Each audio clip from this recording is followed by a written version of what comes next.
பிரியமானவர்களே, உங்கள் யாவருக்கும் ஆண்டவராகிய இயேசு கிறிஸ்துவின் நாமத்தினாலே காலை வணக்கத்தையும் வாழ்த்துதலையும் தெரிவித்துக் கொள்கிறேன். கர்த்தருடைய கிருபை நம் அனைவரோடு கூட இருப்பதாக. இந்த நாளின் காலை வேளையிலும் கர்த்தர் நமக்கு தருகிற வேத வார்த்தை 2 நாளாகமம் 26வது அதிகாரம் 5வது வசனம் இவ்விதமாய் சொல்லுகிறது. தேவனுடைய தரிசனங்களில் புத்திமானாயிருந்த சகரியாவின் நாட்களிலே தேவனை தேட மனதிணங்கியிருந்தான். அவன் கர்த்தரை தேடின நாட்களில் தேவன் அவன் காரியங்களை வாய்க்க செய்தார் என்று சொல்லி வேதம் நமக்கு கூறுகிறது. ஆமெனுக்கு அருமையானவர்களே, இந்த நாளின் காலை வேளையிலே நான் உங்களோடு கூட விதமாய் பேச விரும்புகிறேன். அவன் கர்த்தரை தேடின நாட்களில் தேவன் அவன் காரியத்தை வாய்க்க செய்தார். என்னை கேட்டுக்கொண்டிருக்கிற என் அன்பு தேவனுடைய பிள்ளைகளே, இன்றைக்கு என்னுடைய காரியம் வாய்க்க வேண்டும், நான் செய்கிற காரியங்கள் சித்திக்க வேண்டும் என்கிற ஒரு எண்ணம் நம்முடைய எல்லாருடைய வாழ்க்கையிலும் உண்டு. நாம் எல்லாருமே நான் செய்கிற காரியம் அது வாய்க்காமல் போக வேண்டும் என்பது எண்ணுவது கிடையாது. எல்லாரும் நம்முடைய காரியங்கள்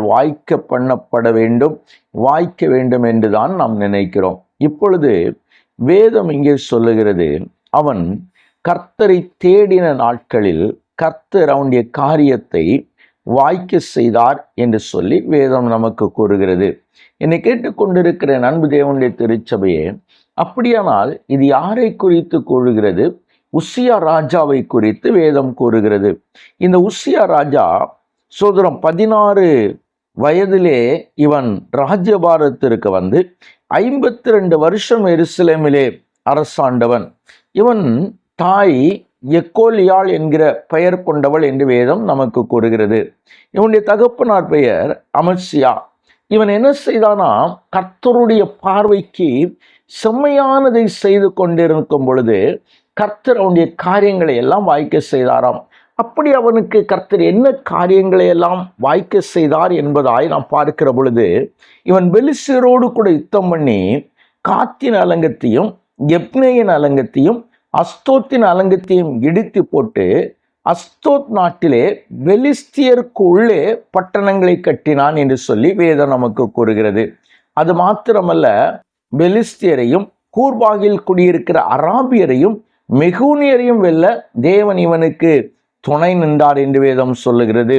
அம்மோனியர் இந்த ராஜாவுக்கு காணிக்கைகளை கொடுத்தார்களாம்.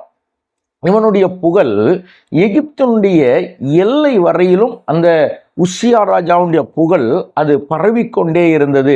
அது மாத்திரமல்ல, இவன் மூலை வாசல் மேலும் பள்ளத்தாக்கு வாசல் மேலும் அலங்கத்து கோடிகள் மேலும் கோபுரங்களை கட்டி இந்த வாசல்களை எல்லாம் பலப்படுத்தினானாம். இவனுக்கு அநேக ஆடு மாடுகள், வயல்வெளிகள், பயிர்க்குடிகள், திராட்சை தோட்டக்காரர்கள் இவனுக்கு இருந்தார்கள் என்று சொல்லி இவன் மேலே வேதம் கூறுகிறார். அது மாத்திரமல்ல, இந்த உசியா ராஜாவுக்கு ஒரு பெரிய படைபலம் உண்டாகி கொண்டே இருந்ததாம். இப்படி படைபலங்கள் உண்டாகிறது மாத்திரமல்ல, அவன் தன்னுடைய வீரர்களுக்கு ஈட்டிகளையும் கேடயங்களையும் கொடுத்திருந்தானாம். அது மாத்திரமல்ல, அலங்கத்தில் நின்று அம்புகளையும் பெரிய கற்களையும் உபயோகிக்கிற நிருபரான தொழிலாளிகளையும் அதை எந்திரங்களையும் இவன் எருசலேமிலே உண்டாக்கினான் என்று சொல்லுகிறது. இப்படி இவனுடைய கீர்த்தி அல்லாவிட்டால் இவனுடைய புகழ் வெகு தூரத்தில் பரவுகிற அளவிற்கு இவன் கர்த்தரை தேடின நாட்களில் கர்த்தர் இவனுடைய காரியங்களை வாய்க்க செய்தார். என்னை கேட்டுக்கொண்டிருக்கிற அன்பு தேவனுடைய திருச்சபையே, நம்முடைய காரியங்கள் வாய்க்க வேண்டும் என்று நினைக்கிறீர்களா? என்னுடைய காரியம் எனக்கு சித்திக்க வேண்டும் என்று நினைக்கிறீர்களா? ஒரே ஒரு காரியம், தேவனை தேட நம்முடைய மனதை எப்பொழுது இணக்குகிறோமோ அப்பொழுது நாம் செய்கிற காரியத்தை ஆண்டவர் வாய்க்க செய்கிறார். எனவே அந்த கிருபை நமக்கு கிடைக்கபடியாய் கண்களை மூடி ஜெபிக்கலாமா? எங்களை நேசிக்க நல்ல தகப்பனே, இந்த நல்ல வேளைக்காய் உமக்கு நன்றி. இதுவரையிலும் கர்த்தர் எங்களுக்கு உதவி செய்தீர், உமக்கு நன்றி ஆண்டவரே.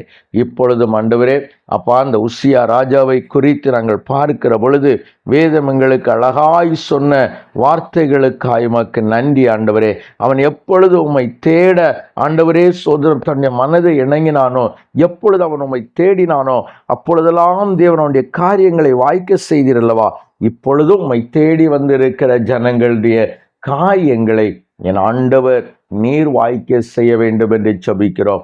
ஆண்டவரே, உம்முடைய பிள்ளைகளுடைய ஒவ்வொருடைய காரியங்களையும் கர்த்தர் சோதரம் ஆண்டவரே பொறுப்பெடுத்துக் கொள்ள வேண்டும் என்று ஜெபிக்கிறோம். நாங்கள் சோர்ந்து போகாதபடி என் ஆண்டவருடைய கிருபை ஆண்டவரே எங்களை தாங்கிக்கொண்ட உசியாவை போல தகப்பனே எங்களுக்கும் அனுகூலம் தேவனால் உண்டாகட்டும். பொறுப்பெடுத்துக் கொள்ளும், வழிநடத்தும், கிருபையாய் ஆசீர்வதி. இயேசுவின் நாமத்தில் ஜெபிக்கிறோம் எங்கள் ஜீவனுள்ள நல்ல பிதாவே.